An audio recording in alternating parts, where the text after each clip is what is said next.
It's now time to talk about the state of the Ghanaian media, and it's going to be a very raw, factual, honest conversation we are having this morning. And it's important that we do this at this time because if we allow this to continue, if we allow the status quo to thrive, we don't know how the media would look like in the next 5 years. And 2 days ago, I hosted head of the Department of the University of Ghana, Department of Communication, Dr. Abna Inimwa Benin, and her verdict was that Ghana is in a critical situation, needing a lot of help in terms of the media landscape. Well, that report was published yesterday, so it's now time for us to tease out the issues, talk about the most important ones, and most importantly, discuss the solutions and the way forward. And to help me do that this morning, I have been joined by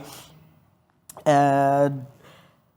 Gilbert Tieta. He is Senior Lecturer at the Department of Communication Studies at the University of Ghana, and Dr. Theodora Dami Agenteta, I beg your pardon, Dr. Theodora Dami Agenteta. She is Lecturer, Department of Communication Studies. Welcome, lady and gentlemen, doctors. I am grateful that you could join me this morning to have this very important conversation. Dr. Gilbert Tieta hasn't joined us yet. So let me just start with you, Dr. Theodora. And we've been having these conversations since the report was published, even in our newsroom, raising concerns and things that are relevant to us and to our colleagues who work in other companies. And the Daily Graphic highlights that one about the political capture of the media. And it's a conversation that I've had in previous times with guests, and how that single action alone could be probably the thing that sends us to that path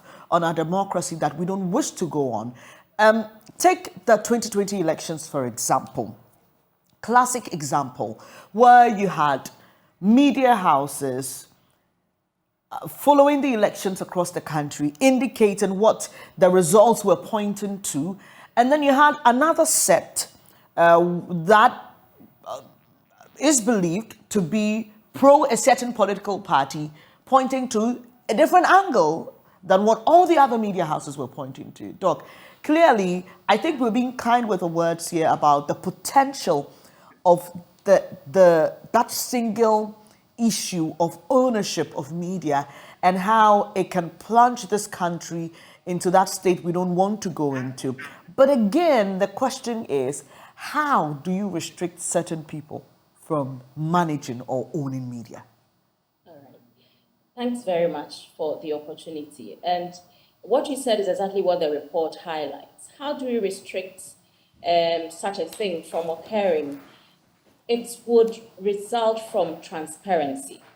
So if there is transparency in the allocation of the radio spectrum and the broadcast spectrum, and we know that in Ghana, particularly, broadcast media is one that is highly patronized, and because of the language of the medium and all of that, and the tendency for if you are giving it to your the political elites is what we talk about in the findings. And we know that there is a lot of polarization, even without empirical evidence. We see that. So the polarization definitely will lead to two-sided views and not the broader perspectives that help us to make very informed decisions. So we, in our report, recommend that there should be a restructure in the regulatory institutions so that we move away from the political leanings that we tend to find ourselves in. We also recommend that there should be data-driven policy responses. And of course, our report gives that data that we need. And we are hoping that those who matter, the key stakeholders, will take up a particular report.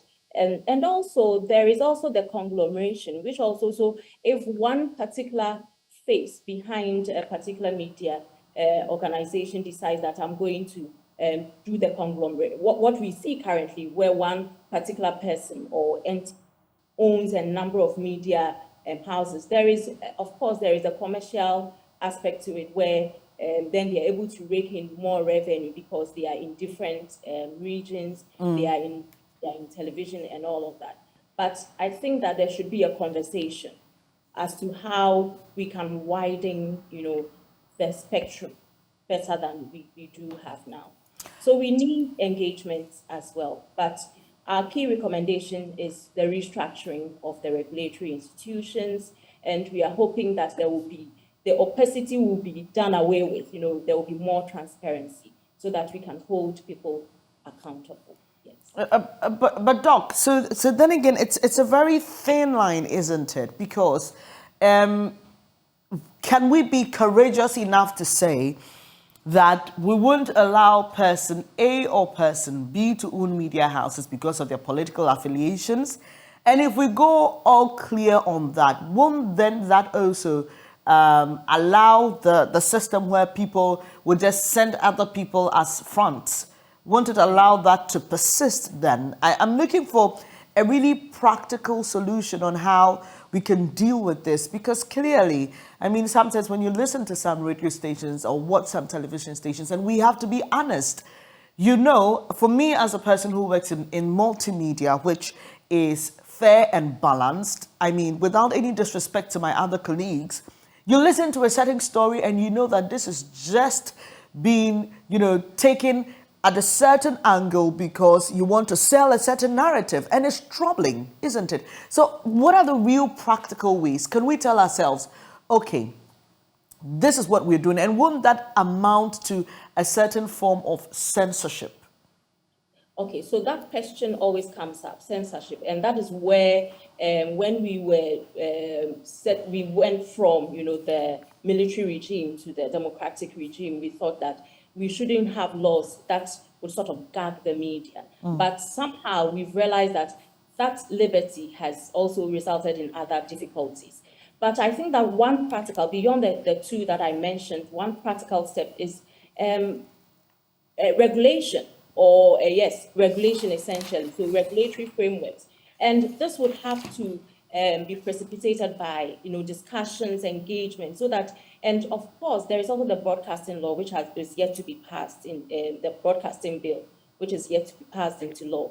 If we can go back, I'm sure by now it has outlived its sort of relevance. So we need to go back and then through engagement, through discussions, come up with something very concrete that will respond to the current circumstances we find ourselves in. So regulation is one, but regulation can be done if we engage extensively with every important stakeholder in the media space. Another key highlight of your report had to do with financial viability.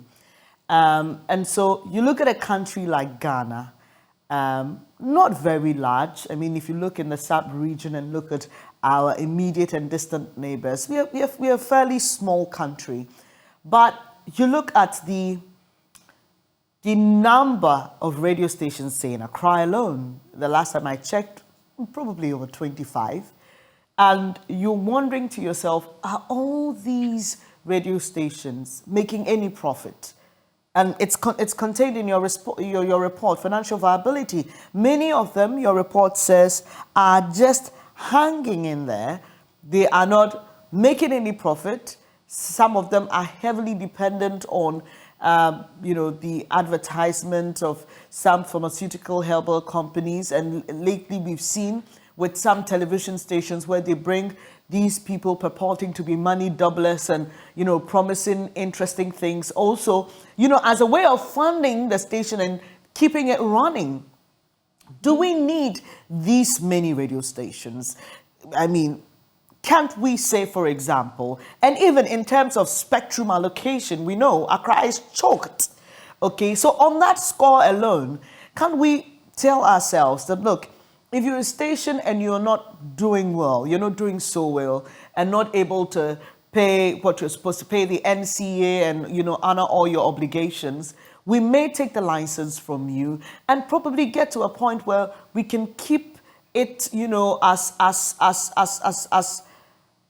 the word? I want to be careful so that I don't sound as though I was being insensitive, but we want to keep it viable, okay?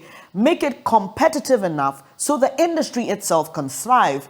And the little advertising space that is available, you know, is spread across, because every marketer wants to be heard on almost every station. How about saying, let's allow it, you know, to whittle down a bit, make in more profit for existing and thriving businesses who can pay workers well and employ more people? Isn't that realistic? Or there again, are we going into the arena of gagging, censorship, and preventing people from expressing themselves if they can afford it? Exactly. So we don't want to get to that point.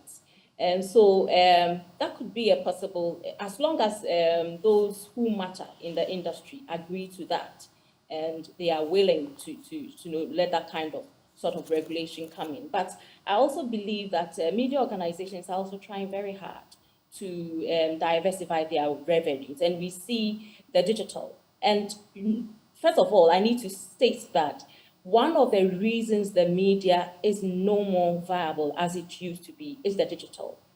The fact that now I can set up a radio or television station without necessarily going through the NCA and all of that, through YouTube, practically.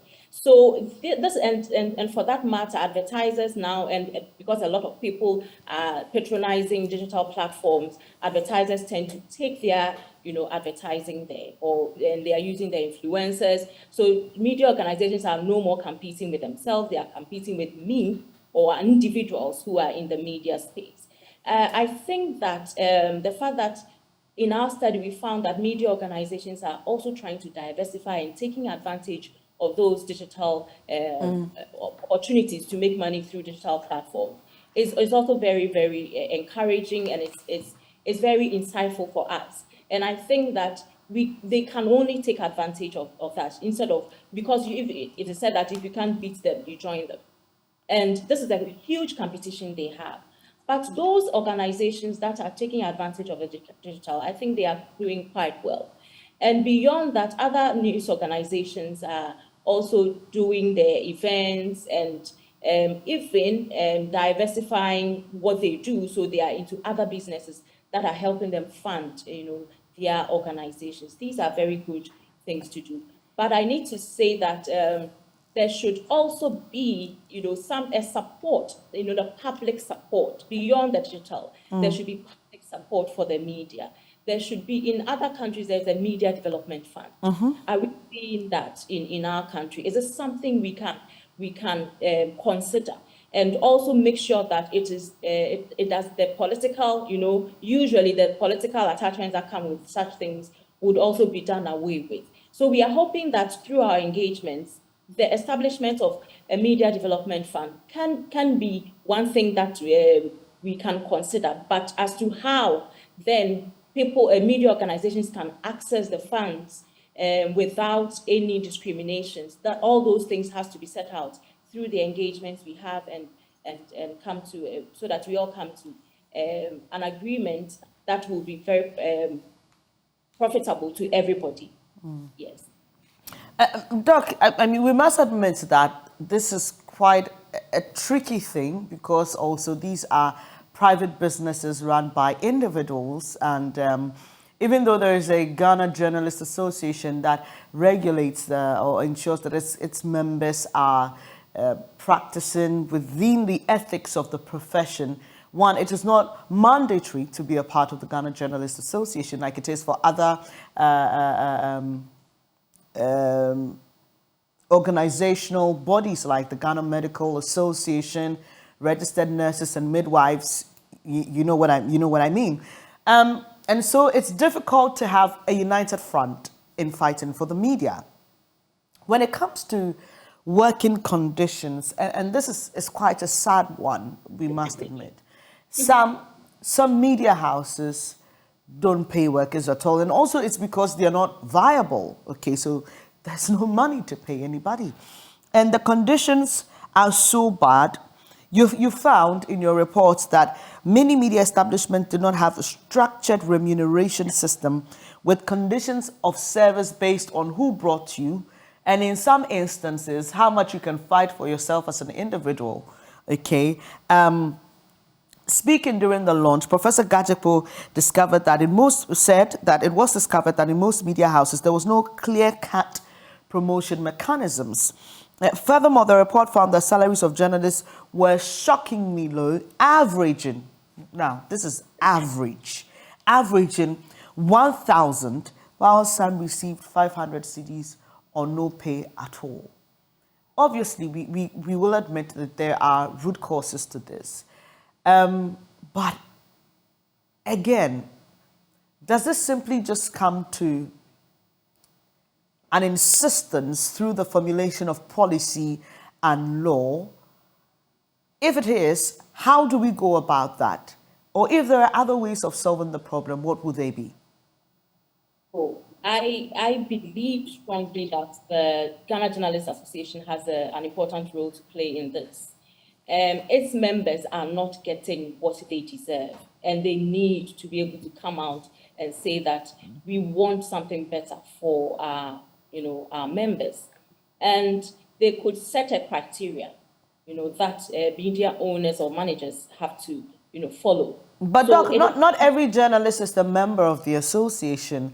For example, like I said, it's not mandatory. You have to be a lawyer. You have to be called. If you're going to be a doctor, you have to go through your white coat ceremony. You have to be a part of the association. But it's not so for journalists. And so if, for example, someone is saying that, okay, I'm going to employ people who are not part of GJA, or people in some instances, some media houses don't even allow their workers to form unions. And so who is that voice?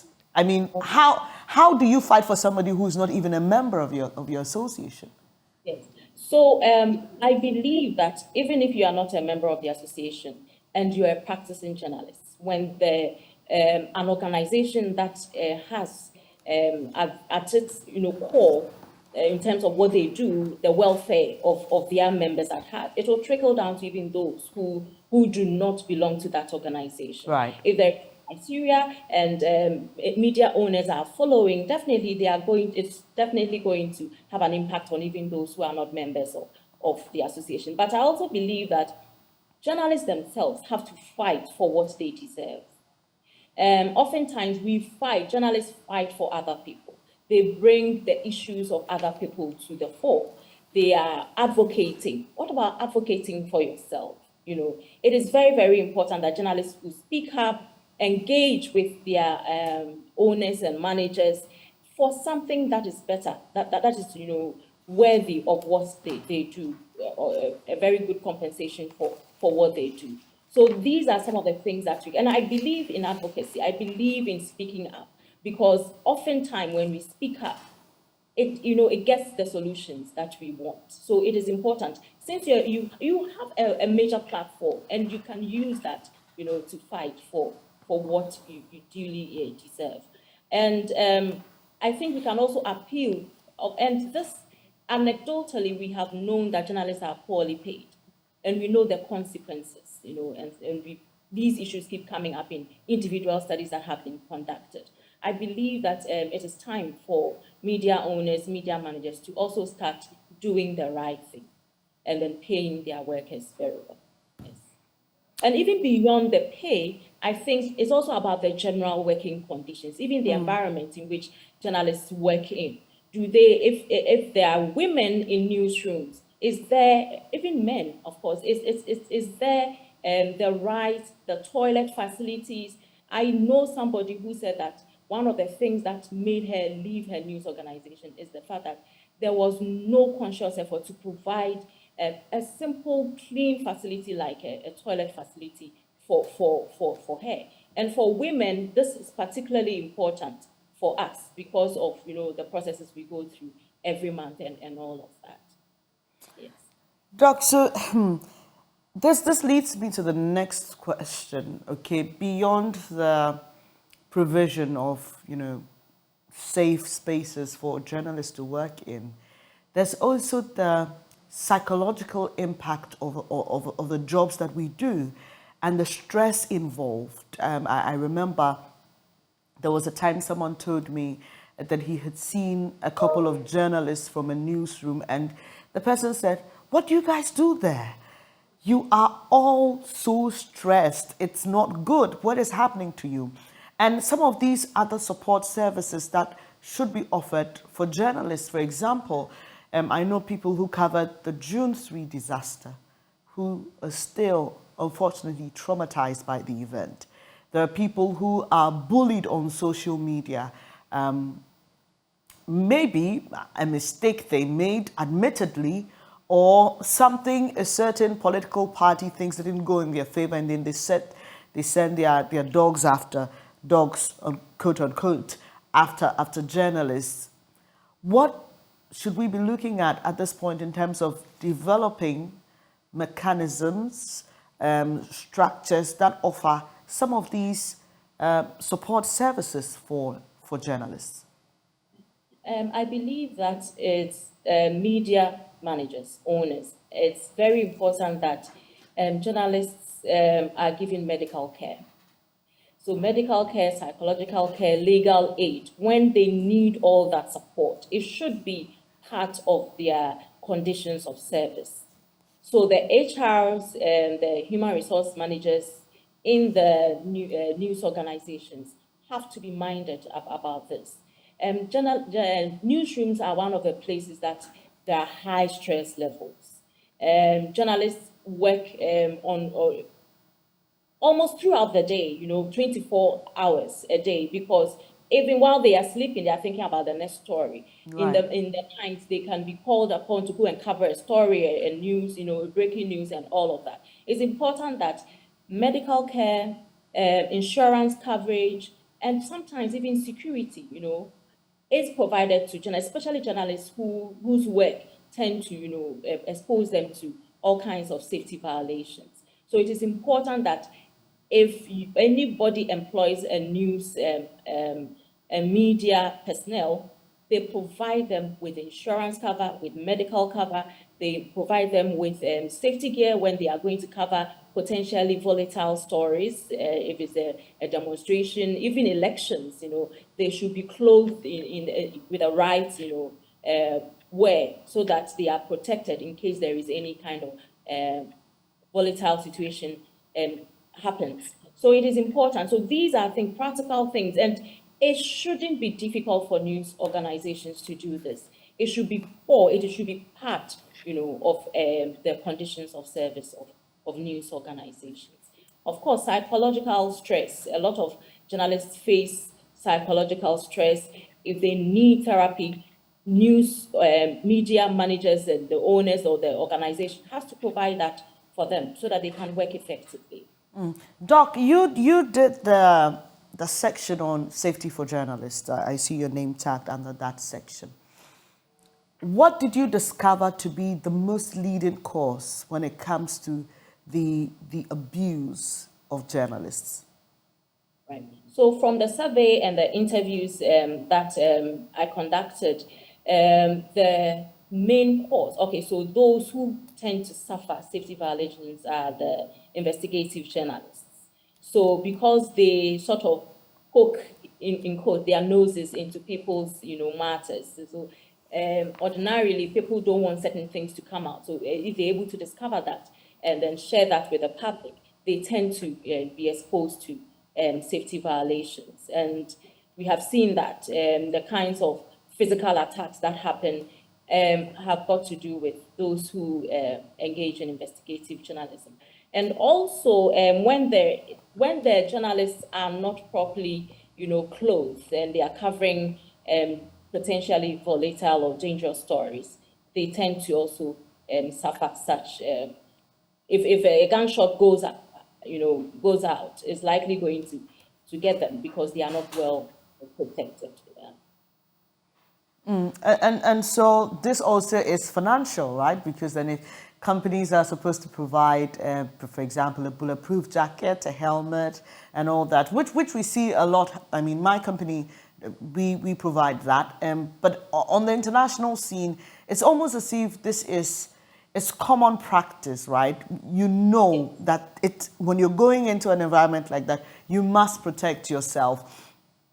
And also on the background of ownership, should we be seeing more of people who are within the media space being allowed to manage? Okay, so somebody may own a media house, but not necessarily manage it. Should we begin to start looking at having people who understand how media works, how media progresses, what the new dimensions are, and how to remain viable even as we digress into the digital spaces and all? Will that help in solving the problem in that regard? That is very, very important, and that's why training. So even if you, the person managing the media organization that does not have this kind of knowledge, they should avail themselves to the trainings that training institutions, short course programs, and all of that training institutions provide. And beyond that, I have also noticed that a lot of the time, media owners or even managers don't understand the changes that are happening around them. And so it is important that they need to read around, they get themselves they familiarize themselves with the new trends and how they can adjust appropriately. Even when it comes to the financial viability of the media, if you're able to know what is happening, and why you are losing your revenue, you can easily adjust and be viable in that sense. So training is very, very important. When there is training, a lot of the time is the editors will send their journalists to the training programs, but they themselves but unfortunately sometimes the training demands that the editor, the owner is there, and particularly the owners, they hardly would attend any training for them. But it's important that depending on the topic of the training, sometimes the requirement of the editor or the owner is important, so they have to avail themselves to such training. Yes. Let me welcome Dr. Gilbert Tieta, who is a senior lecturer at the University of Ghana's Department of Communications. Good morning to you. Thank you so much for joining us. Doc, I'm going to start on a very controversial note with you. Should journalists or anybody aspiring to be a journalist be professionally trained? If not, should there be a way of verifying the kind of training they may have acquired on the job?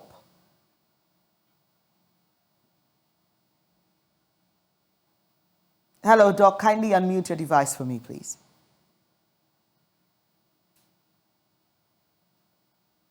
Hello, Doc. I'm trying to unmute. Okay. Hello. All right, Doc. Yes, I can hear you now. Okay. Very well.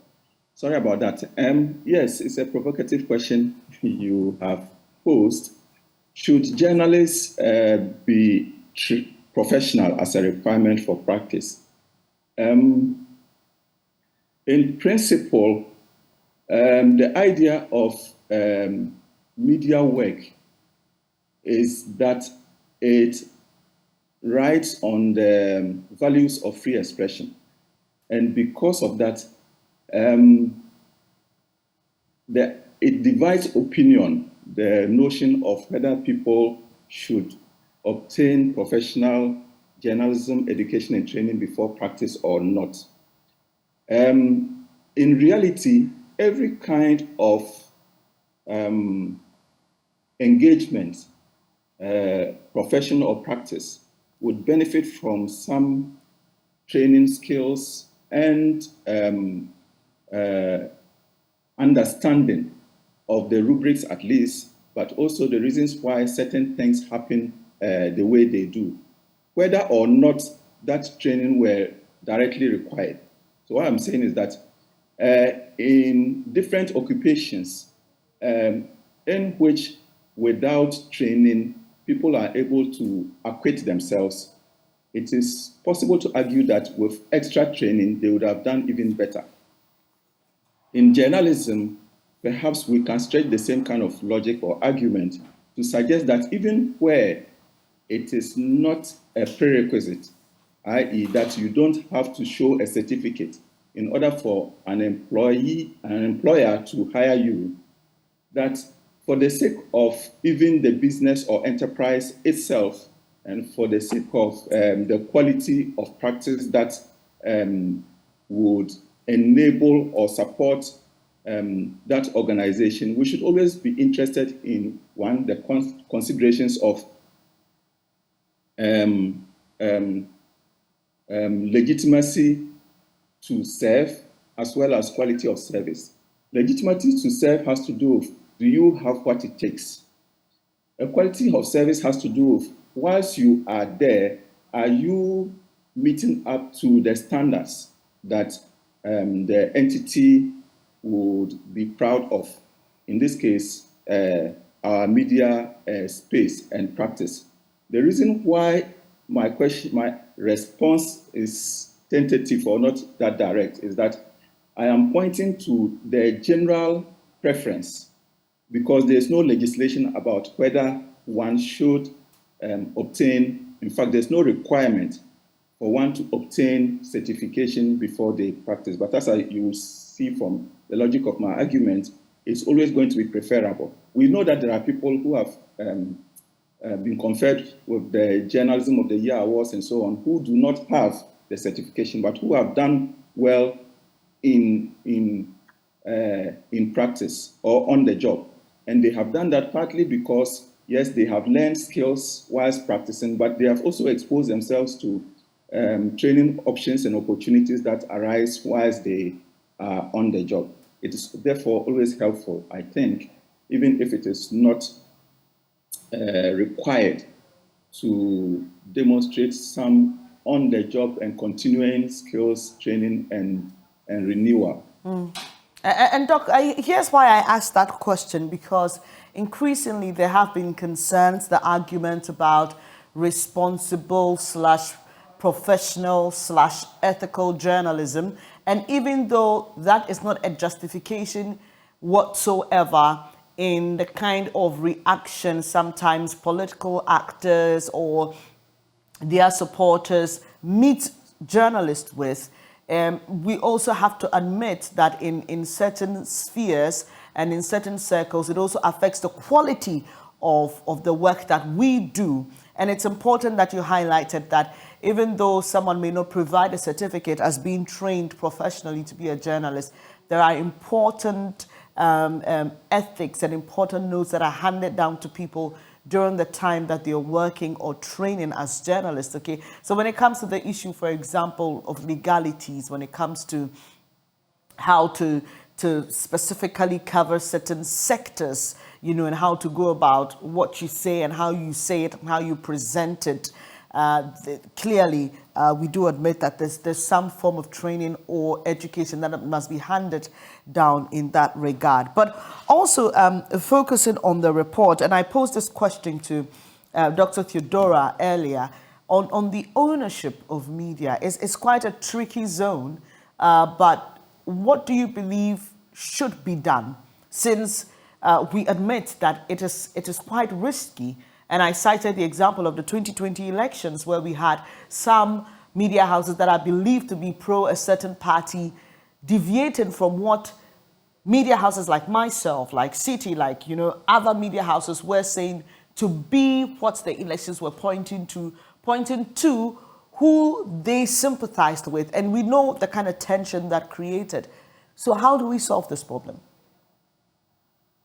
Okay, I think, yeah, thanks for that question. It boils down to, I think, partly or principally, regulatory failures.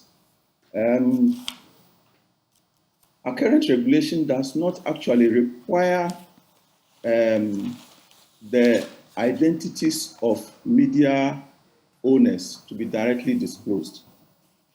It also does not impose any caps on the possibility of owned and operated enterprises, nor for that matter, custodianships of multiple media platforms once you have acquired a frequency. Actually, we did discover that the NCA, the regulatory agency, did not seem to have a difficulty with individuals and organizations acquiring frequencies outside of the processes of the NCA. In other words, so they refer to something as externally acquired frequency. So somebody acquires a frequency, they are unable to operationalize it, or they use it in a sense to auction for greater value. So if you have the money, you can then go and procure that additional frequency. So what the governance regime about spectrum and frequency is, I think, part of the reason. Because you see, if we knew who owned what directly, when you are minded to access content on a certain platform whose owners' bona fides you know or credentials you associate to a certain direct political interest, then you will be consuming that content with that understanding in mind, which then allows you the opportunity to judge what you are seeing or hearing based upon what you project to be the interests of the person who is presenting that content. So I think we should start from regulatory reforms. But the reason why it is, you are right, it's an important concern, is that the use of spectrum or media sphere, the public sphere generally, to propagate or influence public opinion has far-reaching consequences on the values we all cherish or pursue under a democracy: political efficacy, accountable governance, development, economic and otherwise. If we are concerned about that, we should be concerned about those who influence the options or choices that people make in either conferring mandate on somebody or withholding or withdrawing that mandate because they are not satisfied with performance. But we don't seem to pay attention or as much attention to those consequences as the imperatives or importance of media and the influence on public opinion would have warranted. And so I think it boils down partly to the regulatory systems. As for owners, if you leave loopholes, they definitely, I mean, you can understand, will be happy to exploit those loopholes and pursue the interest that their acquisitions would help them promote. So I don't know if I have addressed your question, but that's really why I think what's going on is going on. Doc, another question has to do with, you've spoken about the kind of educational background and why, as journalists, I mean, we don't think it is so necessary that you may have trained in a certain course before you can practice as a journalist. But let's look at how journalists fight for themselves. And Dr.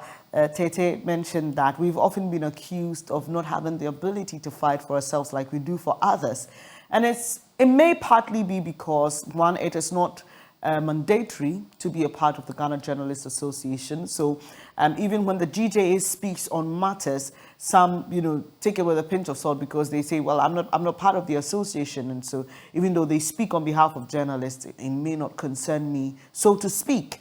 And also in terms of how in some organizations, journalists are not allowed to unionize, come together to speak up for yourself.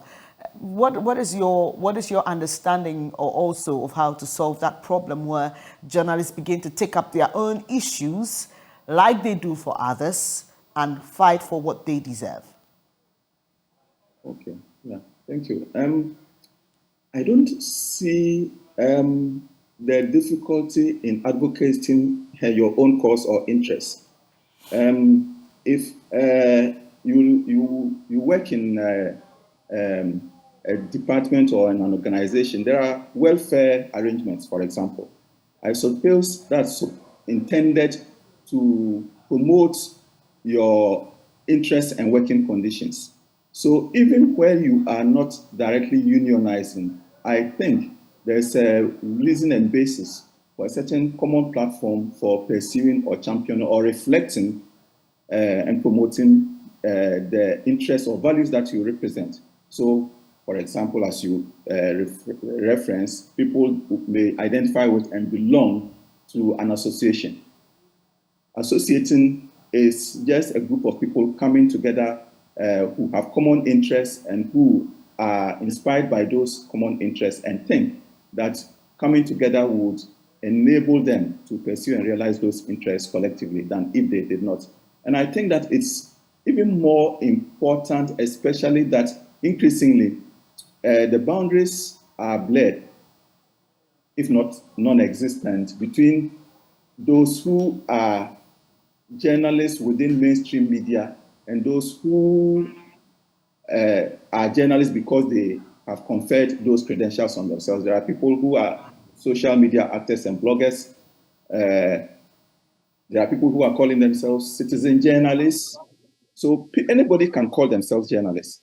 In that event, I think it is helpful for those in mainstream practice or who identify themselves as belonging to a career and profession to begin to create boundaries around themselves for purposes of identity, so that when things happen, they can distinguish between the one who is so by legitimacy or from those who may be in making claims to participation merely because they are not excluded directly by law or other kinds of proscriptions. So you know that in other professions like, say, medicine or law, I mean, you'll be called out. In fact, you will be prosecuted if you did not have the bona fides for participation but claims to be so.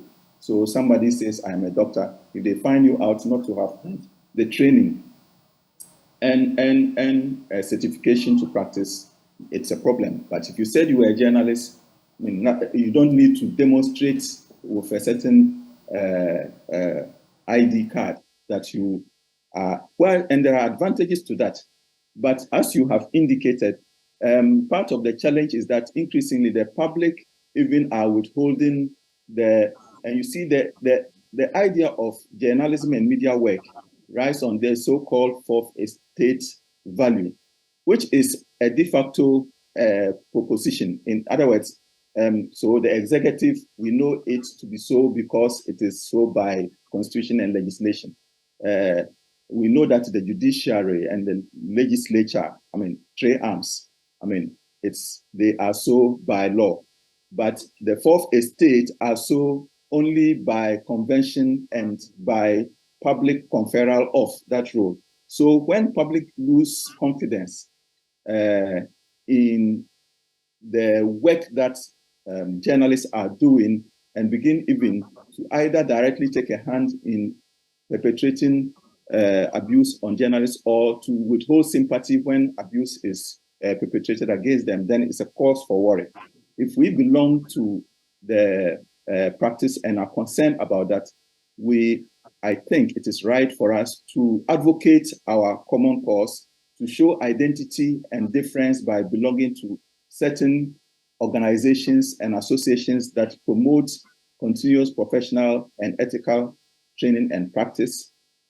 I don't think there's much that I can find about people advocating their own causes. Sometimes, as you said, we champion other causes and forget our own selves. And perhaps it's time. Some of these revelations and occasional studies that allow for introspection are opportunities for us to reveal what the realities are and to respond based upon those empirical evidences that are adduced.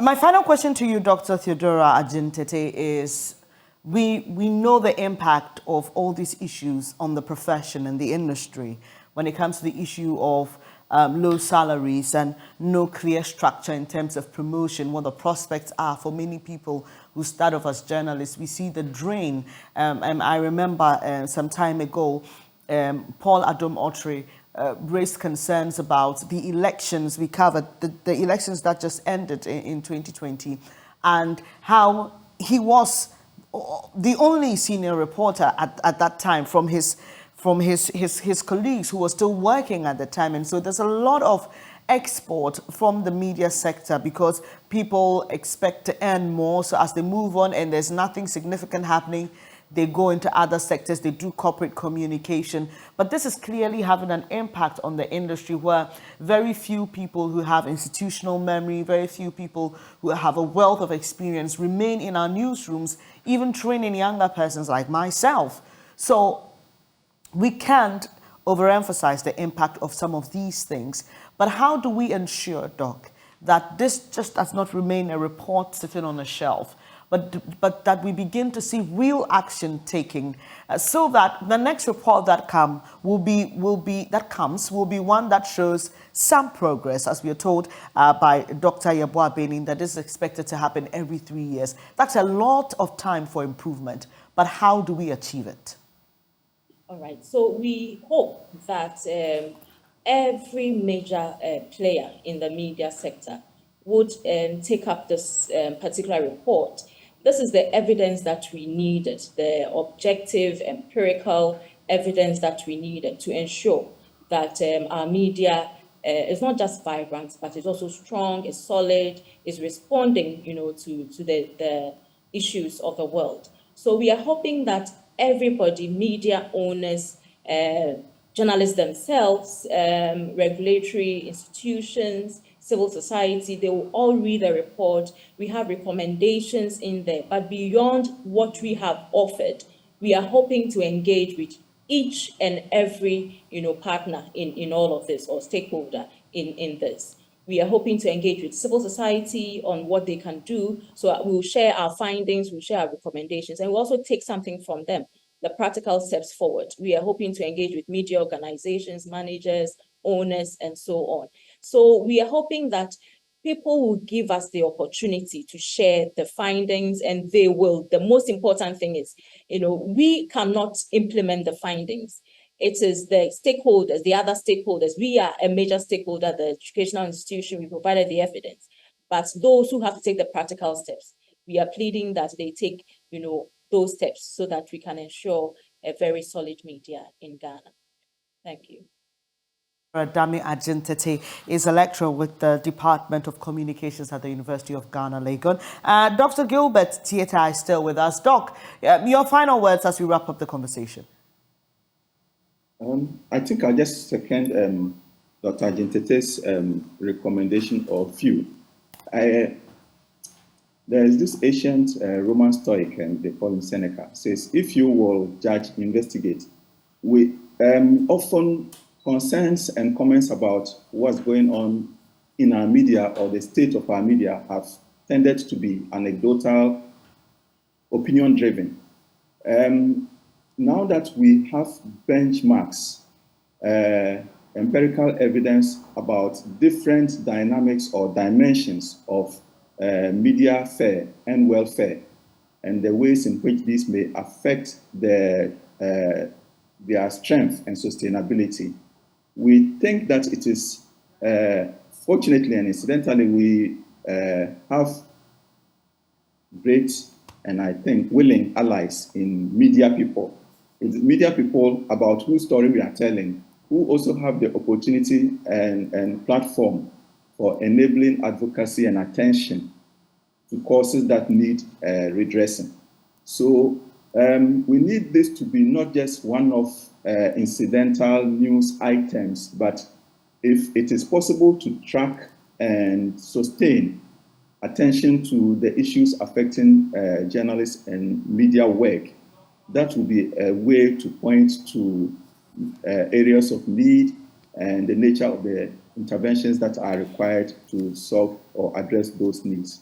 So it is just to say, let us do this together with all other stakeholders, but mostly with our allies in your institution and yourselves, to bring attention to the challenges, but also to tell the success stories of media in order to validate the importance that media people and journalists have in our common quest for good governance and democracy and development.